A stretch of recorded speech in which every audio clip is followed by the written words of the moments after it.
Hey everybody, just wanted to touch base with you today on what is self-care? What is self-care and how do I do it? So the answer to that question is totally subjective. It's something that I talk about with folks all day, every day, including myself. How do we get better at this thing? Why is it important? Why do I care? Okay, so essentially, I hear about self-care talked about in terms of pedicures, bubble baths, vacations, relaxation, and I think that often it's associated with those feel-good, relaxing, vacation-y types of things. And then there's a whole other offshoot of guilt around doing those things, right? Which is a whole other conversation. But it sets a tone as if self-care means this, and this is or should be off limits to me because, right? All of that internal self-talk that we do, all of the judgments that we do. And self-care includes those things, okay? Relaxation, taking care of your body in all kinds of ways, all of that is important to our health, so there is a lot of merit to that. However, it is just a piece of what self-care actually is. So several years ago, I heard somebody say, self-care is doing what needs to be done. That resonated with me so deeply, and over time and experience, I have adapted that for myself to self-care is whatever I need to do in this moment to take care of my whole self, okay? So sure, relaxation and being pampered is absolutely wonderful, and helps us relax, which is very important to health. However, doing what needs to be done can also include making sure you do your paperwork so it doesn't add up and stress you out. Clinicians, I'm looking at you. It could also include, I'm going to pay this bill on time so it doesn't stress me out.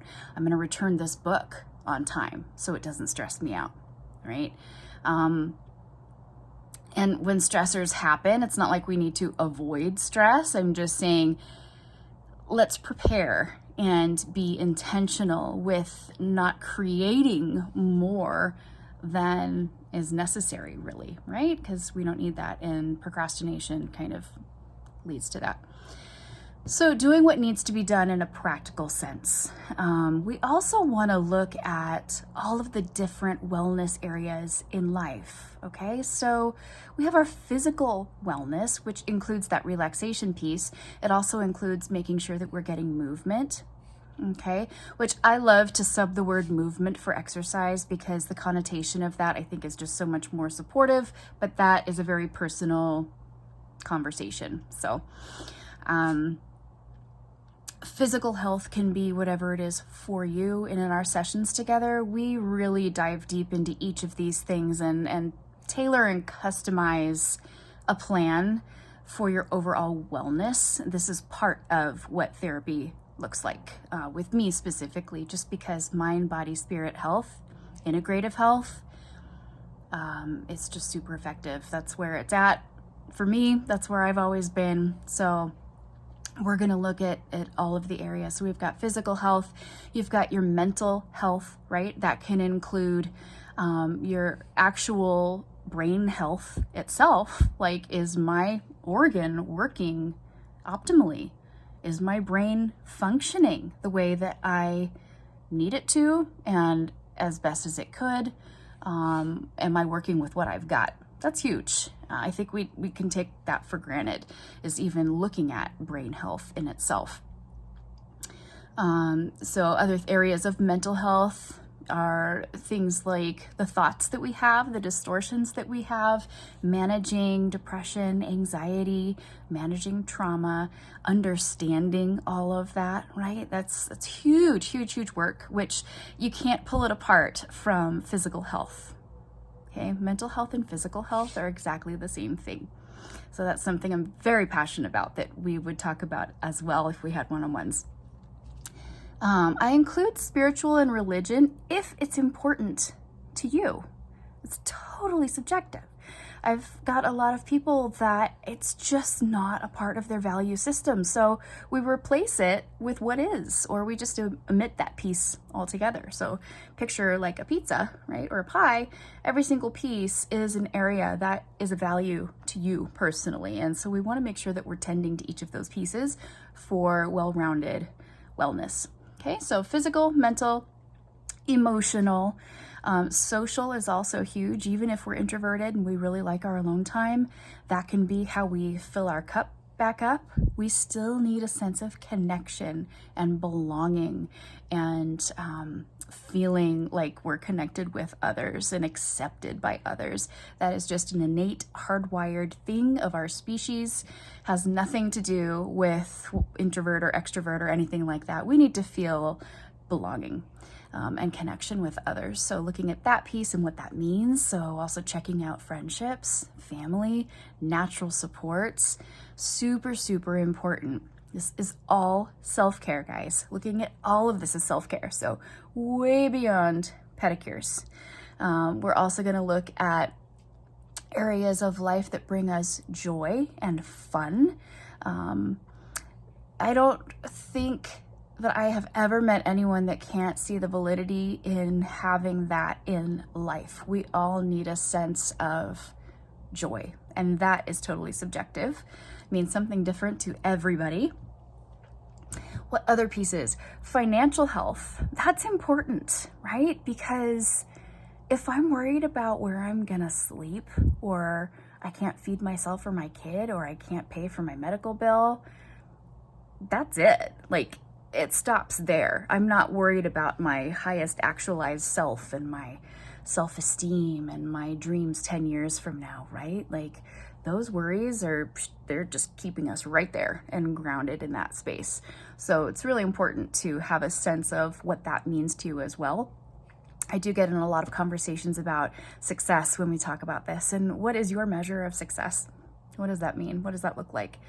How would it show up for you? And often we find that it's a lot more than financial.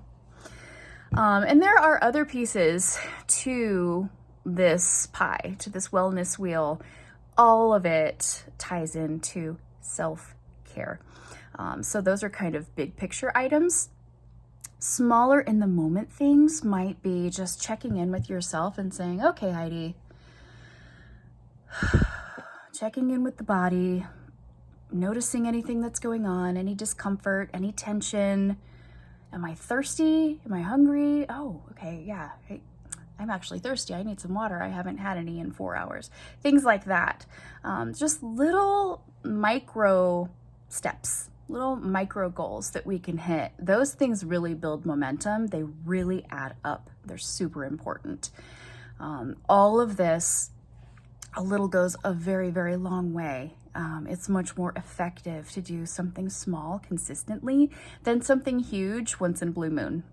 It's just true. It's true, no matter what we're talking about. And I often use the metaphor of, being in a gym, right? So telling the story of we want to go build up our biceps in the gym. We're super excited and stoked about it. And we go there and we spend 6 hours in the gym and we've used every machine and we just did awesome, right? And then we didn't go back for 6 weeks. Versus 60 seconds of intention to building that muscle. 60 seconds, right? That's it. Every single day. Which one are you going to have more results? Which one is more doable? So that's another level for me on self-care.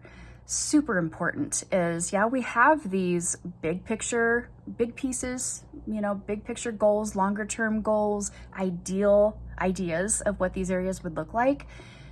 But what can I do today? Where am I actually starting at? Okay, a lot of these are questions you can ask yourself. You can journal about it, you can talk with friends, you can think about it on your own and just kind of be introspective and challenge yourself a little bit and ask yourself, where am I actually starting with this in this specific way? And where do I want to be, right? And then we build steps in between. So when you work with me, this is one of the ways that we make treatment plans. Okay, so not just around your specific clinical mental health goals, but self-care, wellness in general, because it is absolutely directly tied to your mental health and vice versa. Okay, so that was a whirlwind little nutshell on self-care. I hope that it made you think and gave you some ideas. Please let me know your thoughts in the comments and share this video if you think it would be helpful with other people. And I will be back with more. Thanks, bye.